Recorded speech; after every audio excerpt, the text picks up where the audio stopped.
Hey everybody, welcome to the week 3 lecture for Jesus and the Gospels. In this week's episode, we're going to be talking about really the nuts and bolts of higher academic study of the New Testament.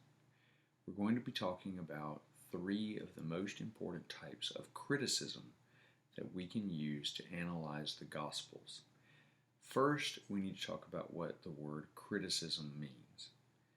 Often that word gets a bad rap because we say that someone is being too critical or that they're criticizing us or things like that, and we mean it in a negative way. To academics, criticism and the critical methods mean taking a serious academic approach to a certain subject. For example, if somebody is critical of a scientist's research, they are not talking about whether or not what the scientist did was good or right or noble or true, but they're examining the process by which the scientist went through conducting the experiment to see if there is perhaps a flaw or some other bit of information that might shed light on the outcome of the experiment. In biblical studies, the critical methods are essentially a scientific method applied to the New Testament. These are the same tools that other literature nerds use to analyze other works of literature. For example, analyzing the works of Shakespeare or some ancient authors to decide and determine how they crafted their literature, what they intended, and what parts may have been edited over time in subsequent editions. So when we apply the word criticism or critical to the New Testament, we're not being dismissive, we're not being judgmental, we're not even really being angry.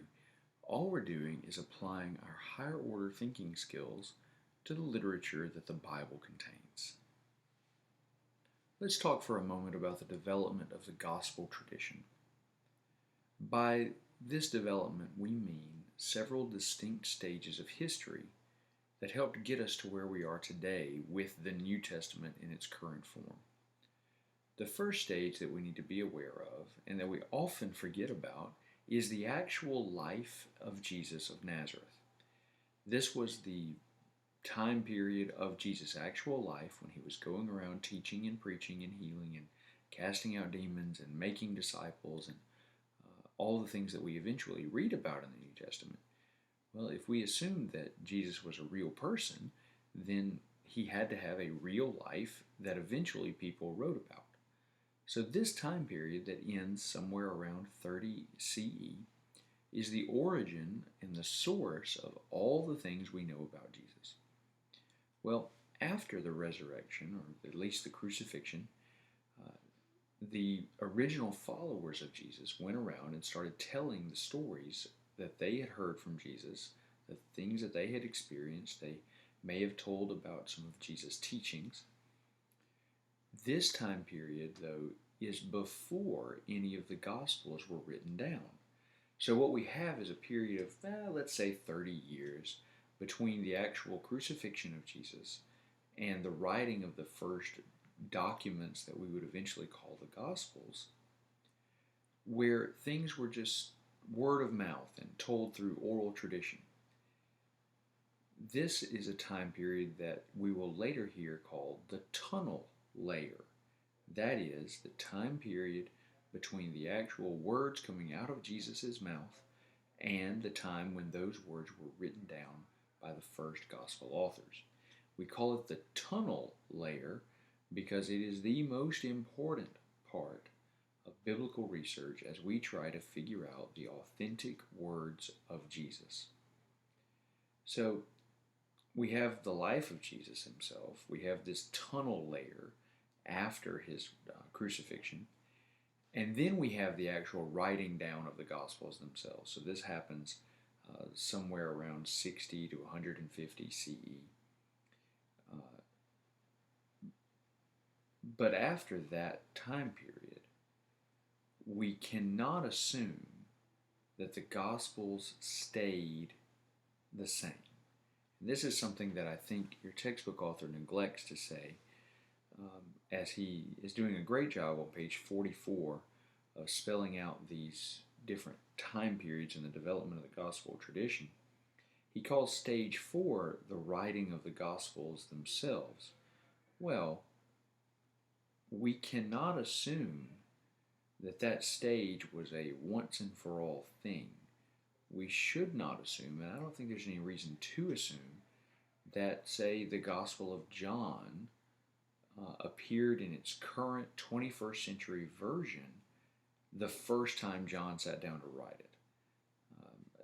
We know that from the letters of Paul especially, that there was a conversation between the authors of these documents and the churches that they were writing them to, and that it is not so far-fetched to assume that there were different editions of these books that were put out as the life of the church continued on in the generations after the crucifixion of Jesus. So, while there are certainly 4 distinct stages, as your textbook points out on page 44, we shouldn't assume that 4th stage is just the be-all, end-all. There was something else that happened after that.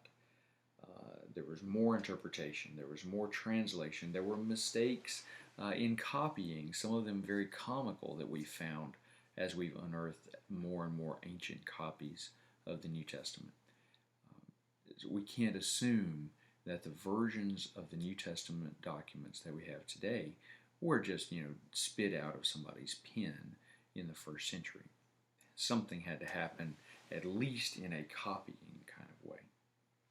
So, you need to know at least those 4 stages of the development of the gospel tradition. First, the life of Jesus himself. Second, the tunnel layer, or the period of oral tradition. Third, the first time those traditions were written down, probably in almost bullet point form, where somebody wanted to write down the things that Jesus had said and done.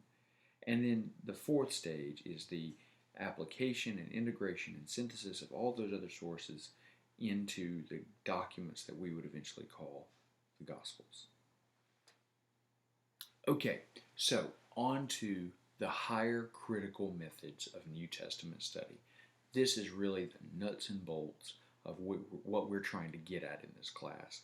These are the big picture tools that Bible nerds use to study the New Testament. Again, that word criticism is in each one of these, but it does not have a negative meaning. We are not picking on the Bible.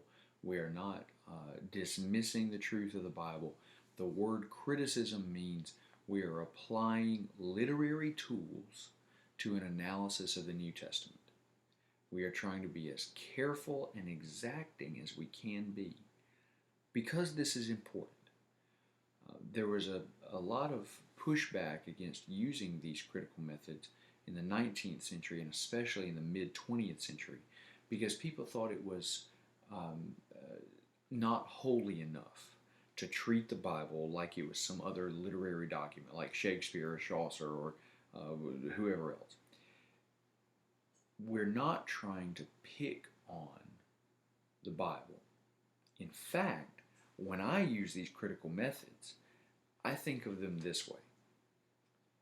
If Jesus is who I believe he is, then his words are important, and what he did is important, and what he didn't do is important, because he becomes the most important character in the history of the world if he is who I believe he is. So it is important then that we get his words right, that we get his deeds right.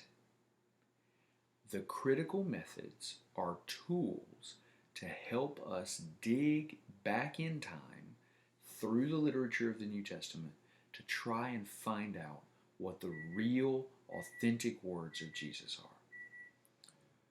The first type of criticism we're going to talk about is called source criticism. The big question that this type of study asks is, what were the sources that Matthew, Mark, Luke, and John used as they were crafting their Gospels? We know that they probably didn't just sit down and write their Gospels from scratch. They were a part of church traditions already. They may have been young traditions, but they were traditions nonetheless. They may have relied on eyewitness accounts.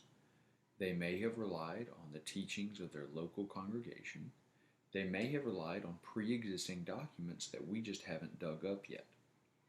In any case, the gospel authors probably relied on sources to craft their gospels.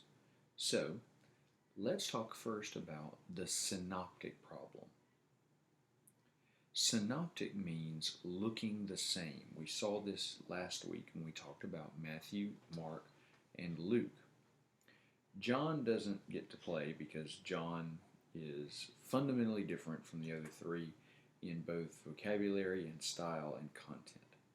So we don't even get to talk about John yet because John is a part of the Synoptic Gospels. It is easy to see, and has been easy to see for 2,000 years, that Matthew, Mark, and Luke are very similar in structure and content.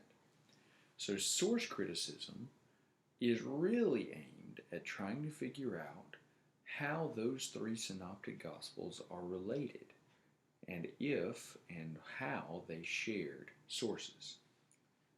So what's the problem then in the synoptic problem? Well, I'm glad you asked.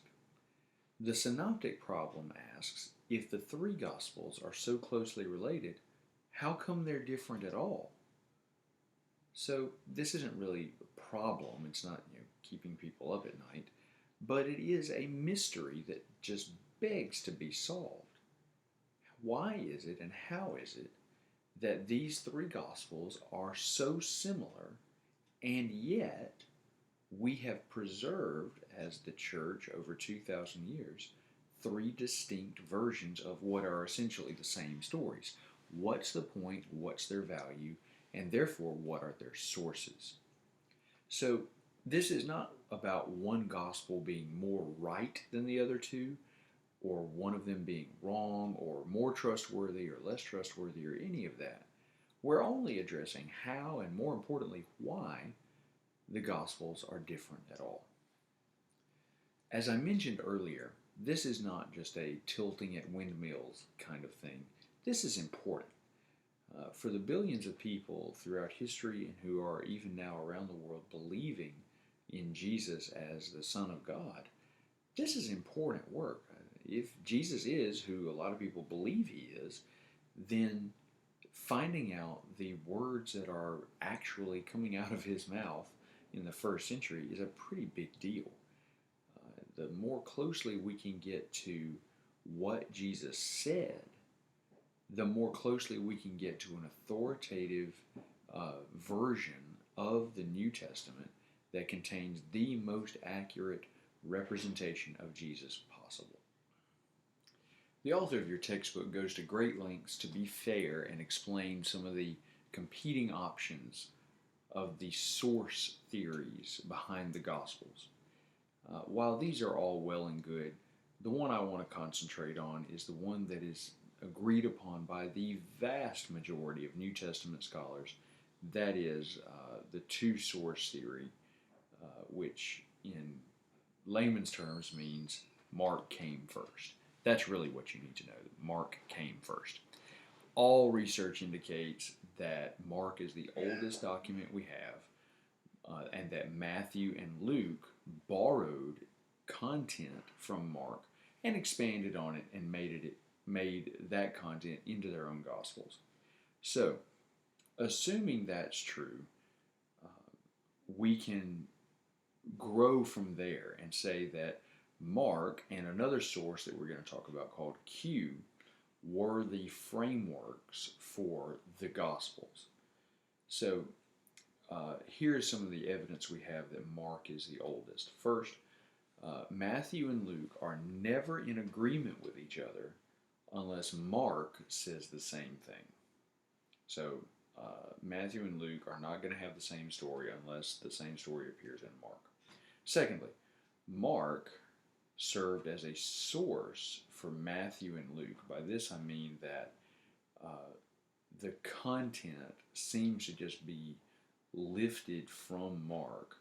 It may be expanded upon, it may be rearranged, but the content is there between Matthew and Luke. And Matthew, forgive me, Mark was probably finalized into the form we have today after Matthew and Luke were written. So uh, some of our best scholarship suggests that the version of Mark we have today was not the first version. Just like I don't personally think that any of them, were first shot perfect documents. I think they were edited over time by the faithful hands and eyes of the church. And so Mark was later finalized after Matthew and Luke were written into the version we have today. So some other Bible nerds have recently divided Mark into these other really obscure sources, P. Mark and Mark. That's not really a big deal for you. But the point is, Mark had some other sources, and then he was used as a source for Matthew and Luke. So what about this Q thing you've read about? Well, the Q source has not been dug up and probably never will, because in my estimation, it's not actually one document. It's probably several documents that are floating around out there in the sand. But the way Bible nerds use Q, we assume that it is a collection of Jesus' sayings, or maybe some really shorthand bullet point type things of what Jesus did, or maybe where he went. We assume that there is another source out there called Q, because there's stuff in Matthew and there's stuff in Luke that doesn't appear in Mark, and they had to get it from somewhere. So they either got it from their own firsthand experience or from the experience of people in their communities, or maybe they had access to another document. Either way, there's some other source of information out there that works its way into Matthew and Luke. So some really smart people have called that Q. So we assume that Q is a collection of sayings by Jesus that wound up in Matthew and Mark and Luke to expand the tradition of Jesus beyond what they might have borrowed from Mark. So this would have served as a second source rather other than just Mark for Matthew and Luke. So with that in mind, we can actually start using source criticism to talk about the synoptic problem. We can partially answer the synoptic problem through source criticism. So here we go. The synoptic problem is helped by Mark and Q. Here's how. If Mark is first and Q informs Matthew and Luke, then the three Gospels are using the existing Christian traditions about Jesus to tell his story. This solves, I guess, an unmentioned problem of Matthew and Luke just kind of being out there on their own in a tower somewhere writing down stories about Jesus that they could have made up, I suppose. Instead, if they're using pre-existing source material, well, that source material had to come from somewhere, and it most likely came from the tradition of the local congregations that were formed after the crucifixion of Jesus. Well, if that's true, then those people would have been very familiar with whatever Matthew and Mark and Luke are writing about, and they would have said, hey, these guys are heretics. They're telling lies about our hero Jesus. We should probably do something mean to them. Whereas instead, these Gospels survived, so we can reasonably assume that Matthew and Mark and Luke were a part of the bigger Christian community of their day. That's a good thing. Matthew and Luke could be seen as adaptations of Mark's Gospels with a little bit of help from Q that are addressed to specific communities. This is particularly helpful when you consider that there was not a vast amount of communication between and among the Christian communities of the first century. If you'll keep that in mind, you realize that when problems popped up in specific churches or in specific areas, the gospel authors very likely crafted their arguments, or at least their narratives, in such a way as to address those problems in the local congregations. This is not a revolutionary idea. Paul himself does this. We see him in his two different letters to the church at Corinth dealing with specific problems that came up specifically at Corinth that he needed to deal with. So it's really not that much of a stretch to think that the gospel authors could have done the same thing as they wove their source material in to a document that their church needed to read. Also, we could helpfully think of these three synoptic gospels as cousins. They share critical common ancestors, but they've gone their own way in telling about the life and the words of Jesus. That does not mean that one of them is more right or more wrong than the others. They just have different perspectives on Jesus. Just like the title of your textbook, Four Portraits, One Jesus. Yeah, they're all about the same person and they share similar features, but they are wildly different.